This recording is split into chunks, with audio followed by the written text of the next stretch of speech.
మీరు చూస్తున్నారు YVN news. మా ఛానల్ మీకు నచ్చితే లైక్ చేయండి, షేర్ చేయండి, సబ్స్క్రైబ్ అవ్వడం మాత్రం మర్చిపోవద్దు.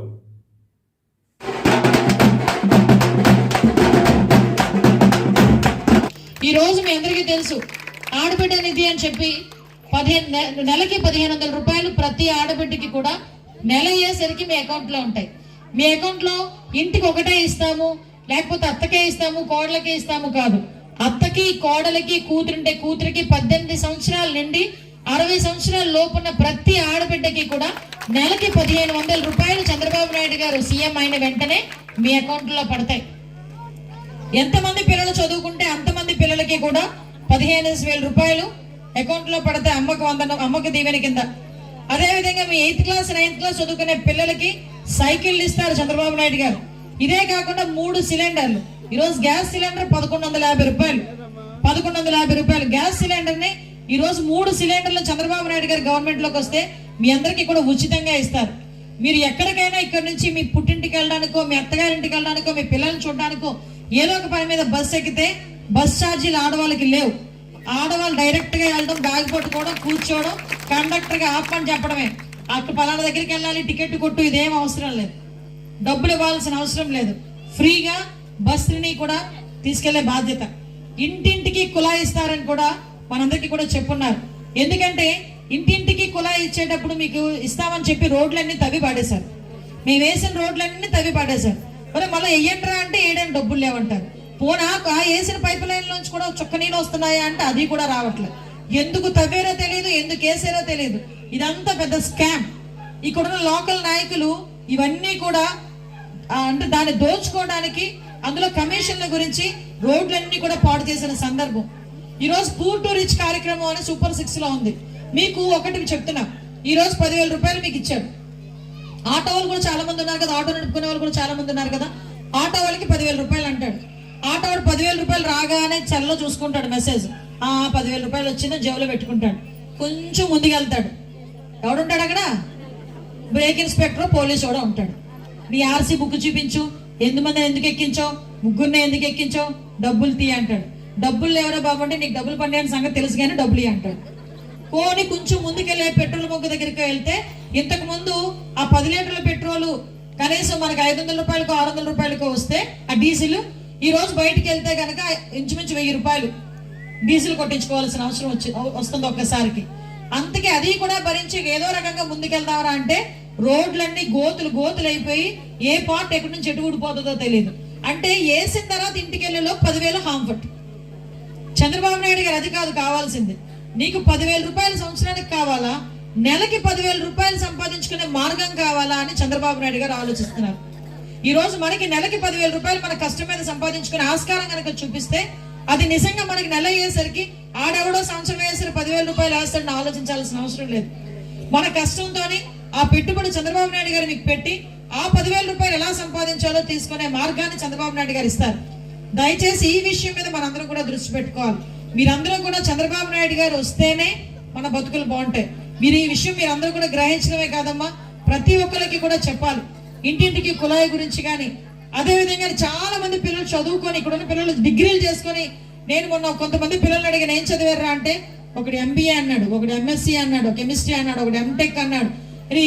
ఏం చేస్తున్నారు అంటే గాలికి తిరుగుతున్నామండి. ఏమైందమ్మా అంటే ఉద్యోగాలు లేవు సరికాదు. ఇంతకుముందు చంద్రబాబు నాయుడు గారు నిరుద్యోగ వృత్తి అని కనీసం అప్లికేషన్ ఛార్జీలకైనా వస్తుంది, వాళ్ళ తల్లిదండ్రులు అడగకుండా తీసుకోవాలి, 2,000 రూపాయలు ఇచ్చేవారు. అది ఇతగాడు వచ్చి తీసి పడేశాడు. చంద్రబాబు నాయుడు గారు వచ్చిన తర్వాత డిగ్రీ చదువుకున్న ప్రతి కుర్రోడికి కూడా నెలకి 3,000 రూపాయలు నిరుద్యోగ వృత్తి, వాడికి ఉద్యోగం వచ్చినంత వరకు కూడా తీసుకొస్తారు. అదేవిధంగా ఇక్కడ మనకి కంపెనీలు రాబోతున్నాయి. ఆల్రెడీ 2 కంపెనీలు ఉన్నాయి. ఇక్కడ కంపెనీల వాళ్ళు ఎవరైనా ఉద్యోగాలు అడిగితే లోకలర్స్ అని చెప్పి ఉద్యోగాలు ఇవ్వట్లే.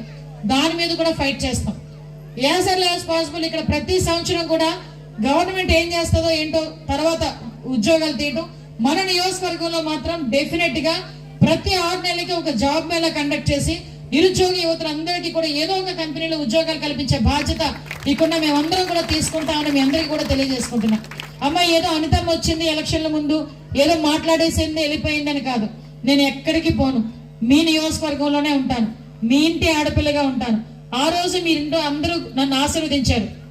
మళ్ళా ఈ రోజు నేను బయటకు వచ్చి మీ అందరి పక్షాన పోరాటం చేయడానికి, మీ అందరి పక్షాన నిలబడడానికి, మీ అందరికీ సేవ చేసుకోవడానికి మరొక్కసారి నాకు అవకాశం ఇవ్వండి అని ఒక ఆడబిడ్డగా మిమ్మల్ని అందరినీ కోరుకోవడానికే ఇక్కడికి వచ్చాను.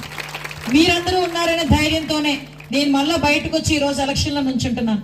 మీరందరూ గెలిపిస్తారని ధీమాతోనే మీ అందరి ముందుకు రావటం జరిగింది. దయచేసి మీ ఇంట్లో ఆడపిల్ల ఎలక్షన్లో నుంచుంటే మీరు ఎంత కష్టపడతారో అదే విధంగా ఈ రోజు మీరందరూ కూడా కష్టపడి నన్ను గెలిపించండి. గెలిపించిన తర్వాత మీకు నేను ఏదైనా సేవ చేయకపోతే ఎక్కడైనా నుంచోబెట్టి అడిగే దమ్ము ధైర్యం మీకు ఉండాలి. ఆ హక్కుని కూడా మీకు ఇస్తున్నాను. నేను ఎక్కడైనా నుంచోబెట్టి అమ్మ నాకు ఇది చేయలేదు, నాకు ఇది చెయ్యు అని చెప్పి నా చెయ్యి పట్టుకొని వచ్చి అడిగే చనువు కూడా, ఆ హక్కు కూడా మీకు ఇస్తున్నాను నేను. కాబట్టి దయచేసి మీరందరూ కూడా ఆశీర్వదించండి. ఆ జనసేన టీడీపీ ఉమ్మడి అభ్యర్థిగా చంద్రబాబు నాయుడు గారు, పవన్ కళ్యాణ్ గారు కలిపి నన్ను ఇక్కడికి అభ్యర్థిగా పంపించారు. మీరందరూ కూడా సైకిల్ గుర్తు మీద ఓటేసి మంచి మెజార్టీతో నన్ను గెలిపిస్తారని మీ అందరి ఆడబిడ్డగా మరొకసారి కోరుకుంటున్నాను. మళ్ళీ మళ్ళీ అడుగుతున్నాను, మీ అందరి ఆడపిల్లని, మీ ఇంట్లో ఆడపిల్లని డెఫినెట్ గా మీ అందరూ కూడా నాకు సహకరిస్తారని మీ అందరికి కూడా కోరుకుంటున్నా. ఇంకొక విషయం ఏంటంటే, మాక్సిమం కొత్త కార్డులు, రేషన్ కార్డులు ఎందుకు ఇవ్వట్లేదో తెలుసా? రేషన్ కార్డు వచ్చింది అనుకోండి అమ్మఒడి ఇవ్వాలి, రేషన్ కార్డు వచ్చింది అనుకోండి చేయూత ఇవ్వాలి, సంక్షేమ కార్యక్రమాలన్నీ ఇవ్వాలి.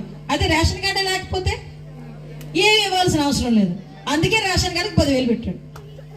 అంత దుర్మార్గుడు ఈ జగన్మోహన్ రెడ్డి. నెక్స్ట్ ఇంకొకటి ఏంటంటే, మీకు ఇక్కడ పాయకరావుపేటలో షుగర్ ఫ్యాక్టరీ ఒకటి, ఏటుకొప్పక షుగర్ ఫ్యాక్టరీ ఒకటి, 2 షుగర్ ఫ్యాక్టరీలు ఉన్నాయి. 2 కూడా మూసారు. ఈ రోజు కూడా ఎక్కడా కూడా ఆడే పరిస్థితి కూడా కనిపించట్లే. ఇంకో విషయం ఏంటంటే, నేను ఎప్పుడు చెప్తూ ఉంటాను, పంచాయతీలోని పనిచేసే ఈ ఎవరైతే పనిచేస్తున్నారో వాళ్ళందరికీ కూడా జీతాలు పెంచే కార్యక్రమానికి కూడా శ్రీకారం చుట్టుకోవాలి. అది చంద్రబాబు నాయుడు గారు వస్తే డెఫినెట్ గా అదంతా జరుగుతుంది. దయచేసి ఒక్కటే నినాదం, మన బతుకులు బాగుండాలంటే బాబు రావాలి. మన బతుకులు బాగుండాలంటే బాబు రావాలి. మన బతుకులు బాగుండాలంటే బాబు రావాలి.